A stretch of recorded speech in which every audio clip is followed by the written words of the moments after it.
ჩემი შემდეგი ამბავი სანამ წახვალ ზუსტად ებმება ბერლინის ფესტივალს და ამიტომ აქვე დავამატებ რომ საქართველოს ეროვნული კინოცენტრი ბერლინალეს ევროპულ კინოს ბაზრობაზე მონაწილეობს და 60-ზე მეტი ინდუსტრიული შეხვედრა გაიმართა ევროპელ კოლეგებთან და დაიდო თანამშრომლობის მემორანდუმები აზერბაიჯანის კინოს სააგენტოსთან, ასევე მოლაპარაკებები მიმდინარეობს ლოკარნოს, კარლოვი ვარის, შანხაის, ვენეციის და ანესისას სხვა მნიშვნელოვან საერთაშორისო ფესტივალების წარმომადგენლებთან. საქართველოს პავილიონს კინოს ბაზრობაზე გერმანიაში საქართველოს საგანგებო და სრულუფლებიანი ელჩი ბატონი ალექსანდრე კარტოზია და კულტურის ატაშე ბატონი დუდანა მაზმანიშვილი ეწვივნენ.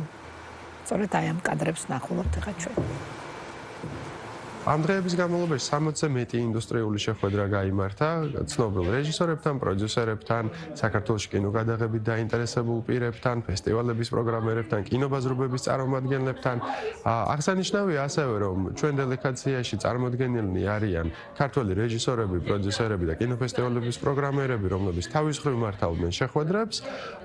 ამ პერიოდში ჩვენ გარდა ძირითადი ინდუსტრიული შეხვედრებისა, რომლებიც საქართველოს პავილიონში იმართებოდა გავმართეთ რამდენიმე მნიშვნელოვანი ღონისძიება, მათ შორის ღვინის ეროვნული სააგენტოს მხარდაჭერით ქართული მიღება ჩვენი კოლეგებისთვის. ბერლინალეზე, რომელიც ევროპის ერთ-ერთი ყველაზე ცნობილი კინოფესტივალია, საქართველოს მონაწილეობა ამჯერადაც იყო ძალიან წარმატებული.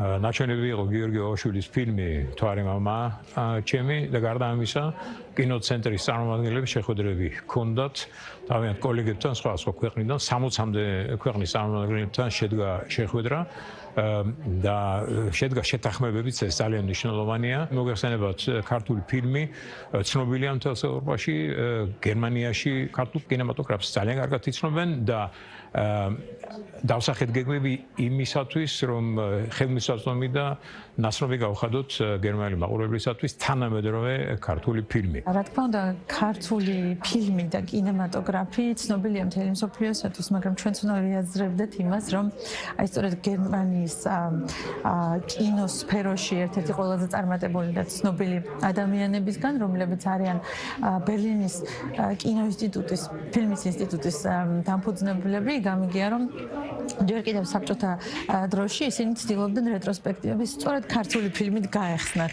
უდიდესი წინააღმდეგობის მიუხედავად და ეს ადასტურებს იმას, რომ ჩვენ მართლაც დიდი სიმდიდრე გვაქვს კინემატოგრაფის სახით და ამას ჩვენც უნდა ვაცნობიერებდეთ და ყველანაირად უნდა შევუწყოთ ხელი მის გატანას საზღვრებს გარეთ.